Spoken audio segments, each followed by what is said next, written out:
इस मूवी के शुरुआत में हम लोग 3 दोस्तों को देखते हैं। ये तीनों अलग अलग कंपनी में काम करते हैं। इन तीनों के बीच में एक चीज कॉमन थी और वो थे इनके हरामी बॉसेस। ये लोग अपने बॉस से बहुत परेशान थे। इनके बॉस इन बेचारों के साथ क्या करते थे, आइए देखते हैं। सबसे पहले हम लोग निक के बॉस डेव को देखते हैं। उसके बॉस ने निक से वादा किया था कि वो उसे सेल्स डिपार्टमेंट का वाइस प्रेसिडेंट बना देगा। ये कहकर वो निक से कई महीनों से मजदूरी करवा रहा था, लेकिन जब प्रमोशन की बारी आती है तब वो सभी के सामने आकर ये अनाउंस करता है वो खुद ही प्रेसिडेंट के साथ साथ वाइस प्रेसिडेंट का पोस्ट भी संभालेगा, क्योंकि उसके नजर में इस ऑफिस में ऐसा कोई भी बंदा नहीं है जो कि इस पोजीशन को संभाल सकता है। निक को इस बात से बहुत गुस्सा आता है। इसके बाद जब वो अपने बॉस से रिजाइन करने के बारे में कहता है तब डेव निक को धमकी देता है अगर वो ऐसा करने के बारे में सोचता भी है तब वो उसकी जिंदगी बर्बाद कर देगा। इसके बाद हम लोग बॉबी को देखते हैं जो कि कर्ट का बॉस है। ये आदमी हमेशा नशे में डूबा रहता है। उसे इस ऑफिस के काम का फिक्र कम था और गांजे का फिक्र ज्यादा था। कर्ट की बॉबी से इसलिए भी नहीं बनती थी क्योंकि जब बॉबी का फादर जिंदा था तब वो कर्ट के साथ काफी अच्छे से बातें किया करता था और वो कर्ट को बॉबी से ज्यादा मानता था। लेकिन अपने फादर के मौत के बाद जैसे ही बॉबी इस ऑफिस को संभालता है कर्ट के तो एल लग जाते हैं और जब भी बॉबी को मौका मिलता है वो कर्ट की लेने से नहीं चुकता है। बॉबी ये जानता था कि कर्ट को इस कंपनी से बहुत प्यार है और वो इस कंपनी को कभी भी छोड़ने वाला नहीं है, इसलिए वो कर्ट को टॉर्चर करने के लिए अपने ऑफिस को कोठा बनाकर रख देता है। इसके बाद हम लोग डेल को देखते हैं जो कि एक डेंटल क्लिनिक में कंपाउंडर है। वो हमेशा एक ही सपना देखा करता था कि वो एक सुंदर और शरीफ लड़की से शादी करे। उसका सपना सच होने ही वाला होता है, लेकिन उसकी हवस की भूखी बॉस उसके सारे सपनों पर पानी फेर देती है। डॉक्टर जूली हमेशा डेल को सेड्यूस करती है कि वो उसके साथ सोने के लिए तैयार हो जाए। इन सभी बातों से तंग आकर एक दिन डेल जूली को ये समझाता है कि वो उसका पीछा छोड़ दे, लेकिन जूली बहुत गुस्सा हो जाती है और वो कहती है अगर तुम मेरे साथ नहीं सोई तब मैं तुम्हारे रिश्ते को तोड़वा दूंगी। इसके बाद डेल मजबूरी में आकर जूली से ये वादा करता है कि वो उसके साथ घपाघप करेगा, क्योंकि उसके पास कोई और चारा नहीं था। वो इस काम को छोड़ भी नहीं सकता था क्योंकि उसे और कहीं काम मिलना बहुत मुश्किल था। ये थी इन तीनों की कहानी। ये तीनों परेशान होकर पीने के लिए बैठ जाते हैं। अब ये लोग अपने अपने बॉस का काम तमाम करने की सोचते हैं। इसके बाद डेल एक हिटमैन को हायर करता है। अब हिटमैन इनके पास आ चुका है। ये तीनों उसे अपने कमरे में लाते हैं और जल्दी से दरवाजे को बंद करते हैं ताकि किसी की नजर इन पर ना पड़े। लेकिन हिटमैन को हायर करने के वक्त डेल से एक बहुत बड़ी गलती हो गई थी। उसने एक हिटमैन को नहीं बल्कि एक प्लेबॉय को यहाँ बुलाया था। ये लोग जब इस आदमी को हायर कर रहे थे तब इन तीनों ने डिस्क्रिप्शन को अच्छे से नहीं पढ़ा था। वहाँ ये लिखा था ये इंसान पैसे लेकर आदमियों की बजाता है। अब इन तीनों के पास कोई भी चारा नहीं था। अब या तो ये लोग पैसे देते या फिर अपनी इज्जत। इसके बाद ये लोग पैसे देकर वहाँ से अपना पिछवाड़ा बचाकर भाग जाते हैं। इसके बाद ये लोग जाते हुए दूसरा प्लान बनाते हैं। ये लोग नेविगेशन ऑन करके टपोरियों के इलाके में जाते हैं क्योंकि ये तीनों बहुत शरीफ थे। यहाँ पहुँचते ही यहाँ के आदमियों को देखकर इन तीनों की बोलती बंद हो जाती है, लेकिन इनकी किस्मत बहुत अच्छी थी। तभी यहाँ का सबसे खतरनाक आदमी इनके पास आता है जिसका नाम MC जॉन्स था। जॉन्स की बातों को सुनकर इन लोगों को यकीन हो जाता है कि जॉन्स इनका काम कर सकता है। लेकिन जब अगली मीटिंग में जब ये लोग उसे पैसे देने के लिए जाते हैं तब जॉन भी इनके साथ धोखा कर देता है। वो कहता है वो इस मर्डर को खुद नहीं करने वाला है, लेकिन वो इन लोगों को बताएगा कि मर्डर कैसे किया जाता है, क्योंकि वो अभी अभी जेल से आया है और वो फिर से जेल नहीं जाना चाहता है। जॉन की बातों को सुनकर इन लोगों को बहुत गुस्सा आता है, लेकिन इनके पास कोई चारा नहीं था। इसलिए वो लोग जॉन से रिक्वेस्ट करते हैं अगर उन लोगों ने अपने बॉस को मारा तब बॉस के साथ साथ आसपास के लोग भी उन्हें पहचान जाएंगे, और क्योंकि इन लोगों की बॉस के साथ नहीं बनती है इसलिए पहला शक इन्हीं लोगों पर जाएगा।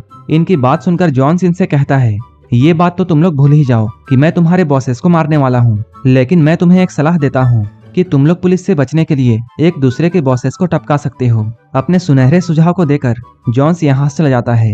ये लोग बहुत सोचते हैं और लास्ट में जॉन के दिखाए हुए रास्ते पर ही चलने का डिसाइड करते हैं। इसके बाद ये तीनों बहाना बनाकर अपने अपने ऑफिस से छुट्टी लेते हैं। ये लोग सबसे पहले कार्ट के बॉस बॉबी के घर में जाते हैं ताकि वो लोग यहाँ आकर उसकी जासूसी कर सके।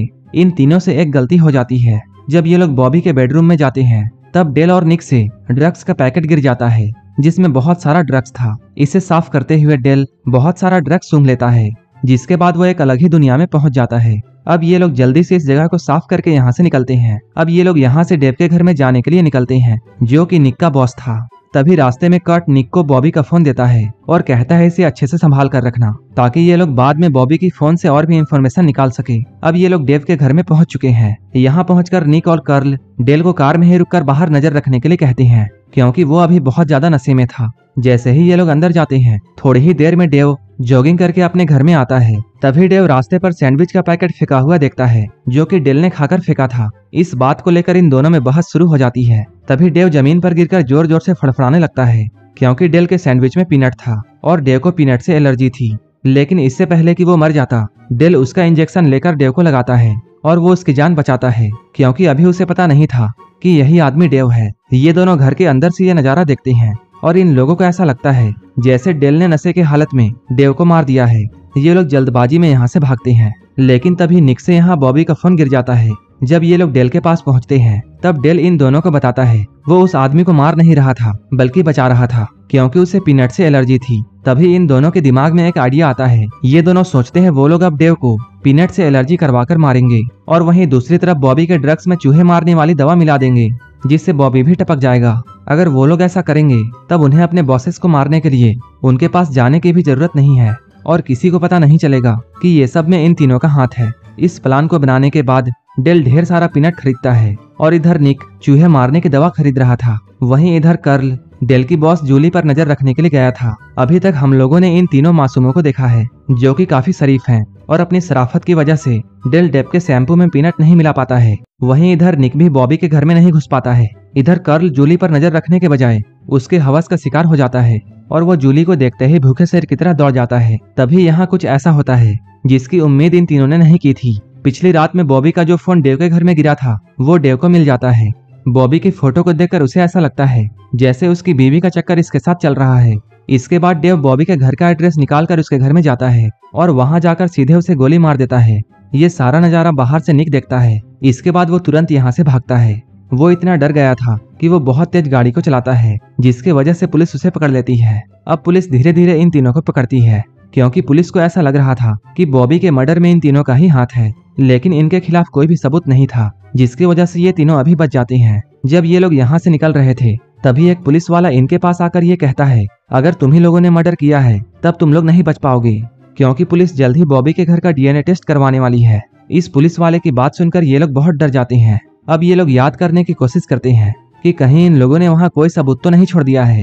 जब निक और डेल को ये कंफर्म हो जाता है कि उन्होंने वहाँ कोई सबूत नहीं छोड़ा है, लेकिन तभी कर्ल इन लोगों को बताता है वो जब बॉबी के बाथरूम में गया था तब उसने बॉबी के सारे ब्रश को उठाकर अपने पिछवाड़े पर रगड़ दिया था। अब ये लोग फिर से फंसने वाले थे, इसलिए ये लोग एक्सपर्ट एडवाइस लेते हैं और फिर से पहुंच जाते हैं एमसी जॉन्स के पास। लेकिन यहाँ आकर इन्हें एक और झटका लगता है जब ये लोग जानते हैं जॉन्स कोई हैवी क्रिमिनल नहीं है। वो तो सिनेमा हॉल में फिल्मों को रिकॉर्ड करके बेचने वाला चिंदी चोर है और इसी जुर्म में वो जेल भी गया था और उसके इसी कारनामों को देखते हुए लोग उसे एमसी कहते थे। उसके सच्चाई जानने के बाद ये लोग उसे खूब सारी गालियां देते हैं। वो इनकी गालियों से काफी मोटिवेट होता है। इसके बाद वो फिर से एक सुनहरा सुझाव देता है। वो कहता है अगर वो लोग किसी तरह डेव से ये कबूल करवा ले कि उसी ने बॉबी का मर्डर किया है, तब ये लोग बच सकते हैं। जॉन्स की ये एडवाइस इन लोगों को काम की लगती है। अब ये लोग एक रिकॉर्डर लेकर डेव के घर में पहुंचते हैं, लेकिन यहाँ आकर ये लोग देखते हैं यहाँ तो पार्टी चल रही है। लेकिन ये लोग हिम्मत करके डेव से अकेले में मिलते हैं और ये लोग उसके पास आकर कहते हैं उन्होंने उसे बॉबी का खून करते हुए देखा है। निक की इन बातों को सुनकर डेव को बहुत गुस्सा आता है। वो तो पहले से ही निक से नफरत करता था। उसे इतना गुस्सा आता है कि वो सब कुछ डिटेल में बकता है। वो कहता है हाँ उसी ने बॉबी को मारा है। डेव की इन बातों को सुनकर वो लोग बहुत खुश थे। लेकिन जब ये लोग पीछे देखते हैं तब ये लोग पाते हैं कर्ल यहाँ नहीं है और वही तो इसकी बातों को रिकॉर्ड करने वाला था। जब ये लोग कर्ल के पास में जाते हैं तब ये लोग देखते हैं कर्ल फिर से भाग गया था और इस बार वो डेव की बीबी की ही ले रहा था। उसकी लेने के चक्कर में वो अपना मिशन भूल गया था। इसके बाद ये तीनों अपनी जान बचाकर यहाँ से भागते हैं। लेकिन डेव एक नंबर का शातिर इंसान था। वो इन तीनों का पीछा करता है और एक जगह पर जाकर इन्हें पकड़ लेता है। इसके बाद वो इन तीनों को गन पॉइंट पर लेकर पुलिस को कॉल करता है और पुलिस के आने से पहले अपने पैरों पर गोली मारकर उस गन को डेल की तरफ फेंकता है। डेल गलती से उस गन को कैच कर लेता है। डेव कहता है अब वो इन तीनों को फंसा देगा। वो पुलिस से झूठ कहेगा कि इन तीनों ने ही बॉबी को मारा है। जब वो उन्हें रोकने के लिए आया तब इन तीनों ने उसके पैर में भी गोली मार दी। पुलिस जैसे ही यहाँ आती है वो जोर जोर से पुलिस को अपनी स्टोरी बताता है। जैसे ही पुलिस इन लोगों को अरेस्ट करने वाली थी तभी कर्ल के कार का जो मैप गाइड था उस सिस्टम ने डेव के सारी बातों को रिकॉर्ड कर लिया था, क्योंकि गाइड कंपनी वाले सेफ्टी के लिए कार में सारी बातों को रिकॉर्ड करते थे। वो पुलिस के सामने डेव की सारी कही हुई बातों को प्ले करता है। इसके बाद पुलिस के सामने डेव की हकीकत खुल जाती है और ये लोग बच जाते हैं। तब निक को उसके कंपनी का सेल्स प्रेसिडेंट बना दिया जाता है। बॉबी के मरने के बाद कर्ल को उसकी नौकरी और पोस्ट मिल जाती है और आखिर में हम लोग डेल को देखते हैं। यहाँ डेल जूली को सबक सिखाने के लिए उसके सामने ऐसी एक्टिंग करता है जैसे कि वो उसका हो चुका है। तभी हम लोग MC जॉन्स को देखते हैं जो कि जूली की सारी हरकतों को रिकॉर्ड कर लेता है। इसके बाद डेल उसे धमकी देकर उसे शराफत से रहने के लिए कहता है। इन तीनों की अजीब सी स्टोरी की हैप्पी एंडिंग के साथ ये मूवी यहीं पर खत्म हो जाती है। ऐसे ही मूवीज के लिए आप हमें टेलीग्राम और इंस्टाग्राम पर फॉलो कर लेना, जिसका लिंक डिस्क्रिप्शन में दिया हुआ है। और मूवी के बाकी डिटेल्स के लिए आप डिस्क्रिप्शन चेक कर सकते हैं। अगर आपको ये मूवी अच्छी लगी हो तब एक लाइक जरूर कर देना और ऐसे ही वीडियोस के लिए मेरे चैनल को जरूर सब्सक्राइब कर लेना। तो मिलते हैं हमारे नेक्स्ट वीडियो में।